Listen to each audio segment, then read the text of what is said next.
Thank you all so very much for joining us. Today we are talking about Star Trek Strange New Worlds, the Griffin Incident. Erica, real quick, what were your thoughts about today's episode?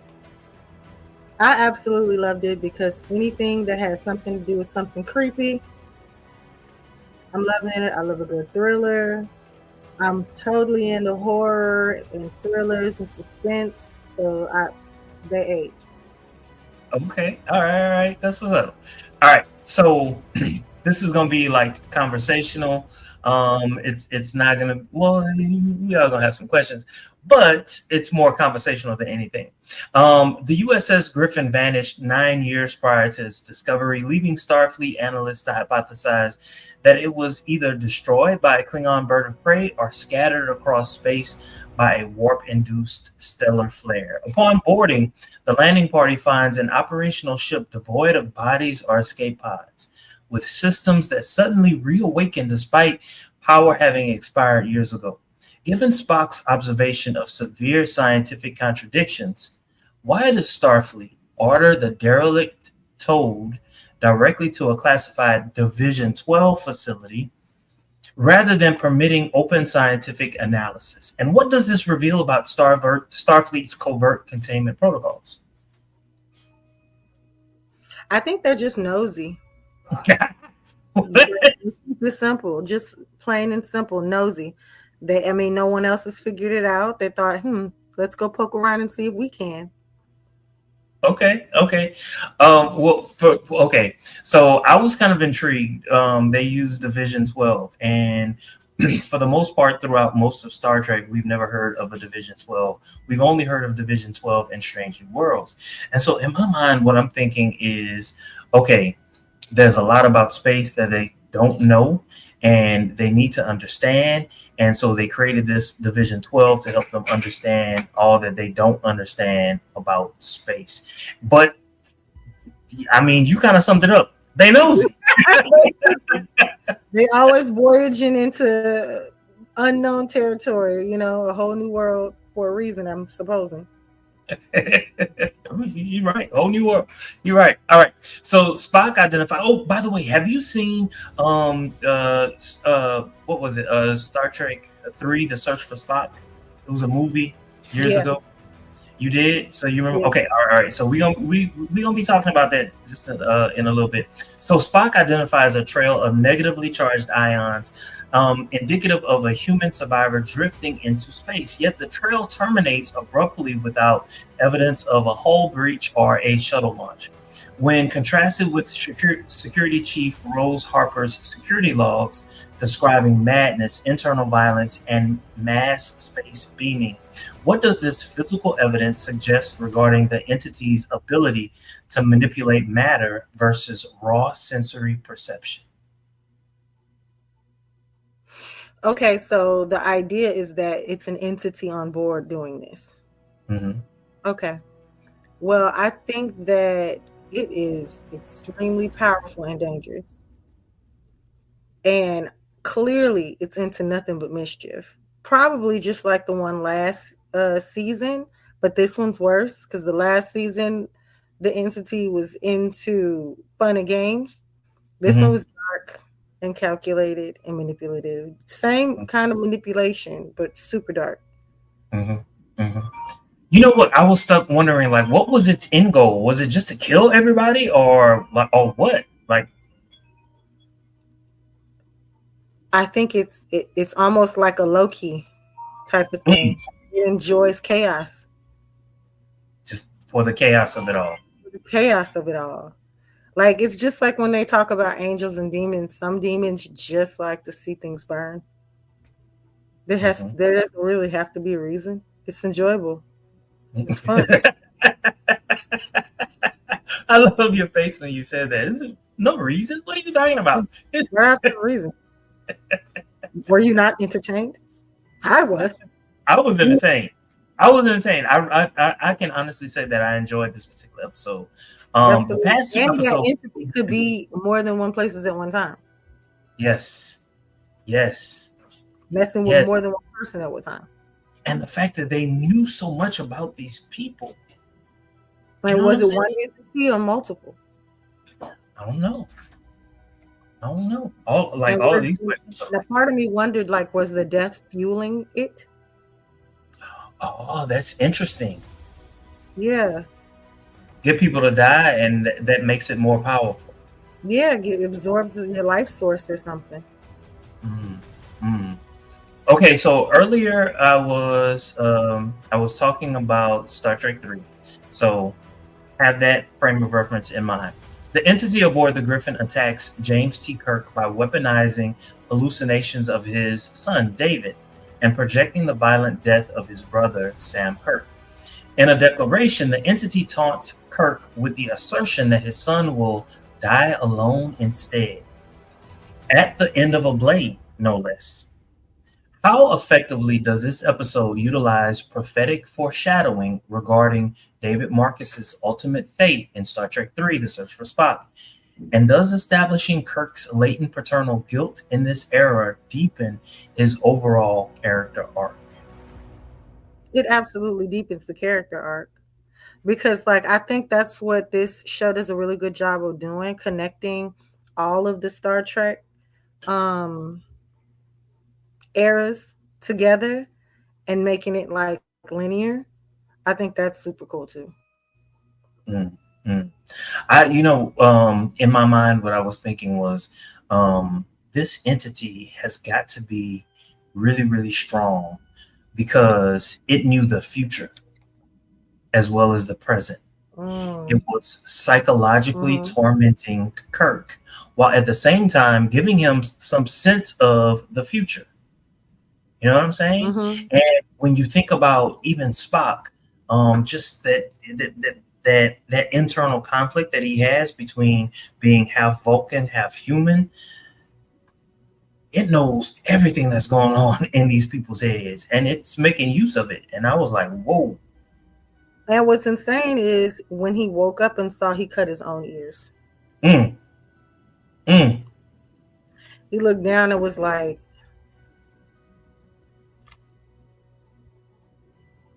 you're in my head. But he knew it was in his head. He just didn't know it. He was doing it to himself.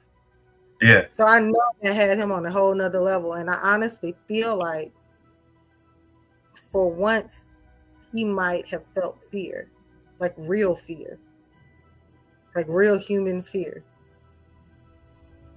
Like, So, sure, that's not Vulcan, but let me tell you, it's feeling. so does that trauma accelerate his regression into emotional suppression? Absolutely. Why Because do you think? listen, fear, fear of loss, fear of not attaining something, fear of not being loved, fear is crippling. It is not the most enduring human emotion that we have.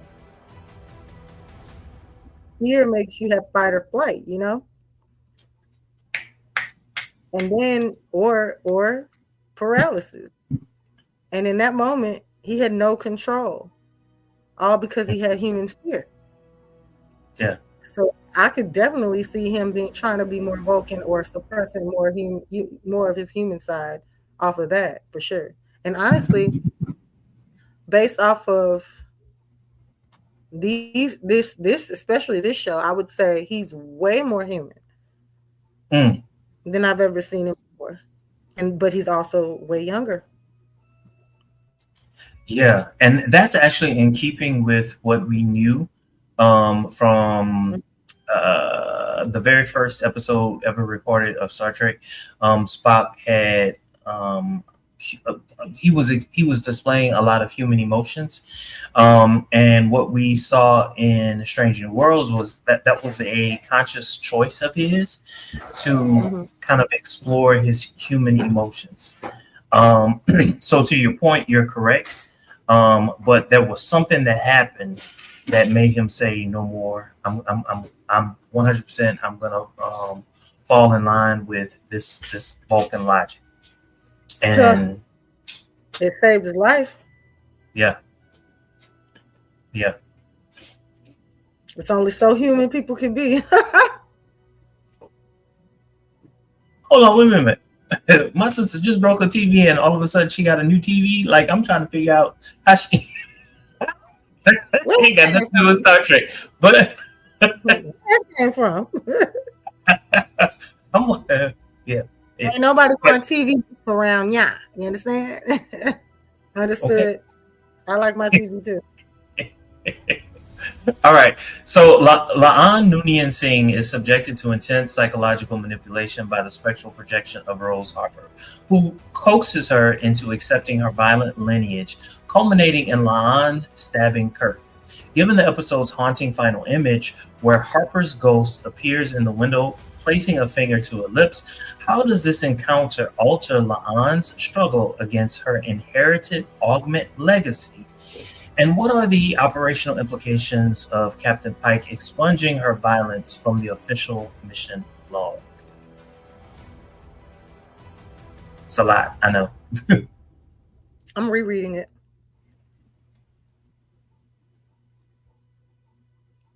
I think it worsens it. I think Captain Pike might have soothed it for the moment, but I think she's going to have an intense paranoia about herself. Didn't they say that she had a little bit of Vulcan in her? Really? A little bit of Vulcan in terms of her intellect? Or but they said she was augmented with a bunch of things, right? okay, yeah. But I assumed that I heard, you could tell me if you go back and look, I could have sworn they said she had Vulcan in her. Okay. I'm going to take your word for it. I'm not sure, I couldn't misheard.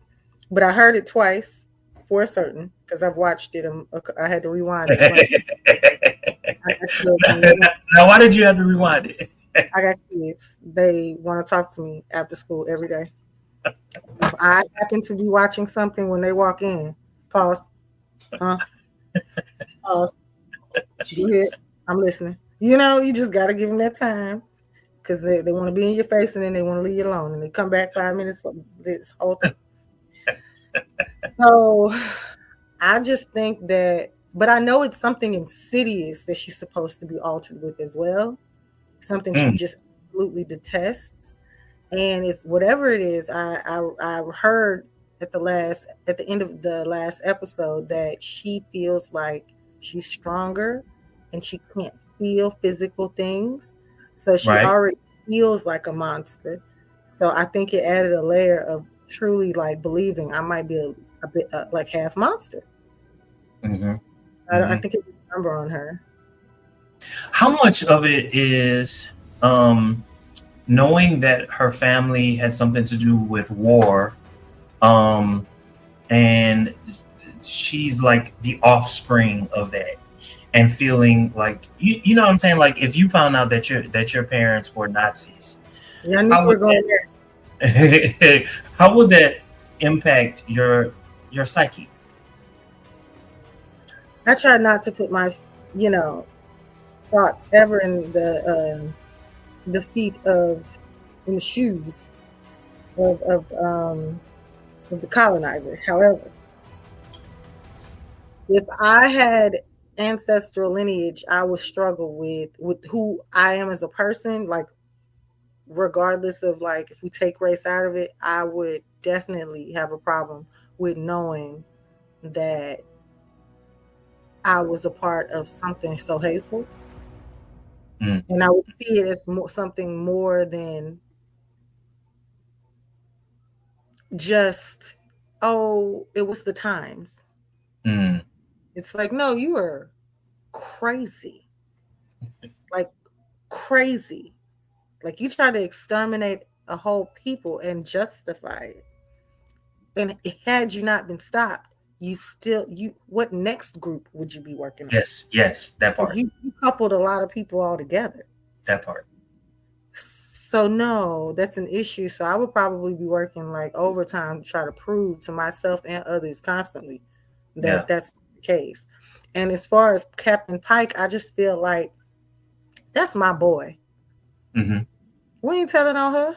Now, is he an issue? Administratively, probably. He probably a whole problem. They probably needed to know that. But just like his the person over him last episode omitted some stuff. I think that's a part of understanding. That's the real logic. Yeah, I'm with you. I agree. Compassion is part of real logic. Mhm. Like, yes, your X's and O's, dotting I's, crossing T's, everything in order. But that is the good part of humanity. Mhm. Knowing where compassion is significant. Mhm. And knowing when the person, like, even just putting them in trouble could just send them up in the wrong direction. Yeah. Yeah. Yeah. Okay. All right.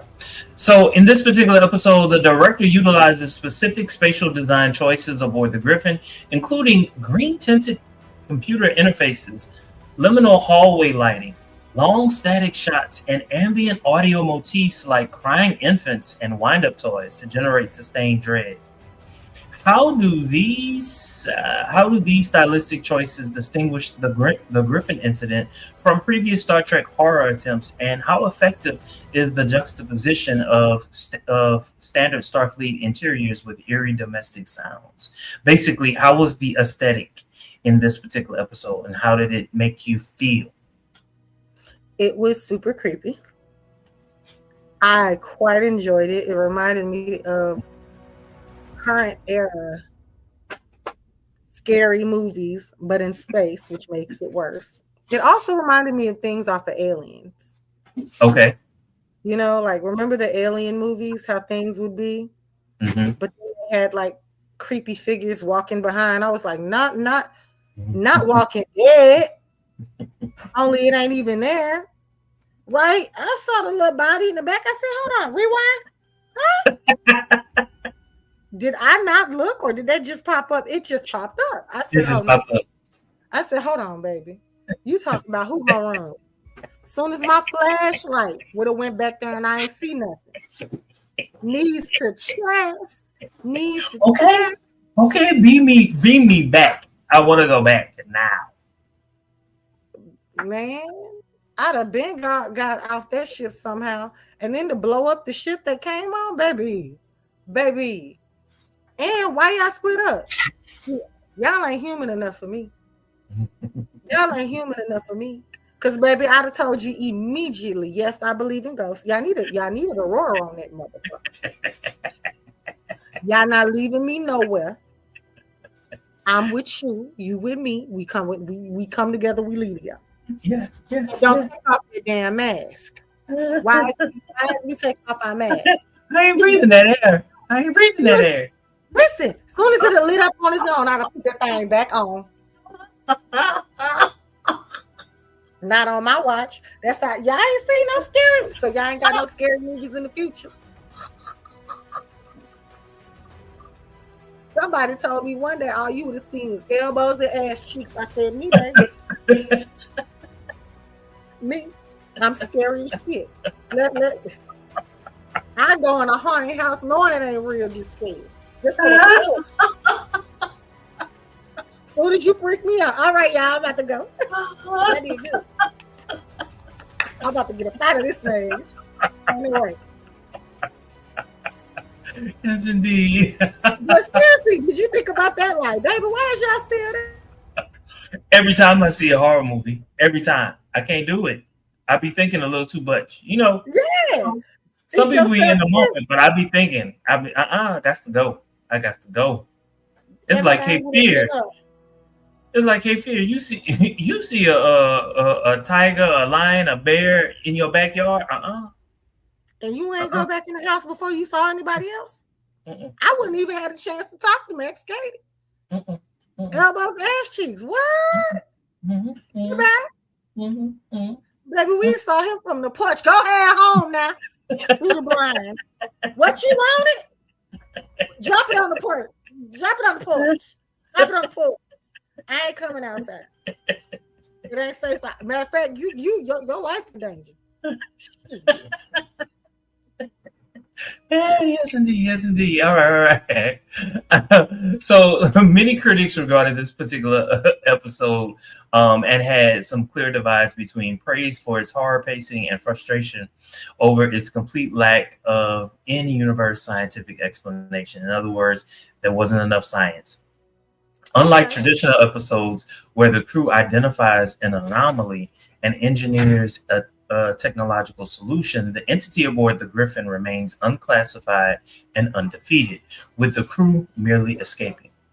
Does this unresolved ambiguity undermine core Star Trek storytelling paradigms, or does it successfully reinforce the terrifying vastness of an unpredictable galaxy? I mean, all the science in the world don't mean spirit's not real. Mm. Don't mean that entity ain't a ghost. Don't mean God's not real. Mhm. You know what I'm saying? Like, so the way I look at it is like, sure, it's not enough science, maybe, but I think that's the point. Yeah. Some things can't be scientifically explained no matter how much you flip it, flop it, and rub it down. Even on Earth. So you think that's going to be different when we voyage out into space and go adventuring out and trying to figure out things? You don't think that they got their own versions of ghosts out there somewhere? Or if there are, if, not if, I choose to believe there is a God, you know? So, or demons and devils that probably exist. You think they just trapped on Earth? Do you think they just work for you? Mm. You don't think while just going through this vast galaxy, they ain't got no pull? Like, I don't know. So I like that they mixed it all together. I think that's what got me geeked, because I was like, I didn't realize it was being named the entity until you kind of brought it up. Because the whole time I was like, ghost. Now, the only reason I'm naming it an entity is because in true Star Trek fashion, what we believe to be a god is some type of being that is just more powerful than us. Not a god, but godlike powers. They can spot their beginning, and they, for the most part, know what their end is. In this particular episode, they didn't have enough information about that particular entity. So you're saying that if things were labeled as a god, they know a beginning and an end to it? No, I'm just saying, like, for instance, are you familiar with the Q? No. So in Star Trek: The Next Generation, there was a godlike being called the Q, or Q, and he had basically all of the powers of a god. But he would tell you, nah, we were human, not humans, but we were entities just like you. We just evolved.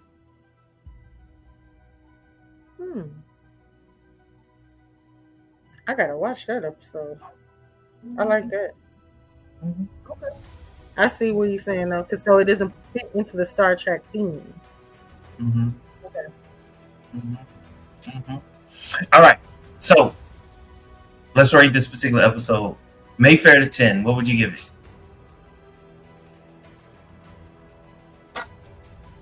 I'm gonna give it a 7.5, but I loved it. I'm gonna Okay. still give it 7.5 though. Okay. I'm gonna give this particular episode an 8. And I believe, like we talked about, I love the fact that they tied in the future. I love the fact that James T. Kirk's present was part of it. Like there was an entryway for all the characters that experienced something, and it made sense in the world in which they live in that particular moment, and it was able to carry storylines forward. It gave some richness, some cayenne pepper Yeah. to what we're watching, and I appreciated that, so I gave it an 8. Okay. I gave it a 7.5 because I felt like there was still stuff I wanted to see or wanted to know, or things that could have happened sooner, or things that could have been additional. Like the whole scene with your girl and all these entities. I mean, well, and all these dead shit people. Mm-hmm. What happened Why? to him? Yeah, like why are they there? And Mm-hmm. like why isn't it explained to her why she sees the dead people of her past? Mm-hmm. Mm-hmm. Or Mm-hmm. all of them weren't necessarily dead, you know? Or were they? I mean, I was left to assume that they were, but I mean, anybody could assume the opposite. And then homegirl, did she kill herself? Which one? The one with the crack face. Puzzle face, you know? The one in the last shot who did this? Mm-hmm. No, no. I mean, she was there, so we got to assume that she's still alive. She died, or was she the entity? I think she was the expression of the entity. Then where the fuck did she go? I think she's still there. It would have been nice to see some bodies. Like Spock saw some dead people, but who were those? Who the fuck were they? Did they kill themselves? I think they were people on the ship. And then when they finally got teleported out, you didn't get to see if everybody was dead on the ship the whole time, and they just couldn't see it. Right. They said, and I believe you said it. Like some people teleported. Like I'm assuming into space. Oh, themselves into space, just died. Yeah. They said, "I'd rather die than keep doing this," which I understood. But I was like, was she one of them, or was she a recording? Like I wanted closure. Maybe we will in later episodes. True. But that's why it's a 7.5, because I was like, wait, you can't give me a woman that's like the woman off the ring and then not give me nothing else. You got to give me a full body thriller. You hiding from me. Give me the whole thing. You know, unless we a movie. I mean, unless we a show of a thriller, give me the whole thing. You know what I'm saying? But I digress. Okay. All right. I feel you. All right. Well, thank you all so very much for watching us. Don't forget to like, comment, subscribe, and share on all your social media. We do have one comment from Trick at. Oh Lord. Yes, it was a strange episode. I need to watch it again. Yeah, right. It left me thinking, did I miss something? Thank you, Trick Ass 1964. Hope I'm saying your name right. I'm not trying to be funny. That's how I sound. Enjoying the name though. When I got it, I was like, whoa. All right. Thank you all so much for joining us. Don't forget to like, comment, subscribe, and share on all your social media. Until next time, live long and prosper. We've got questions and we know you have answers, so make love to our senses in the comments. Drop them down below.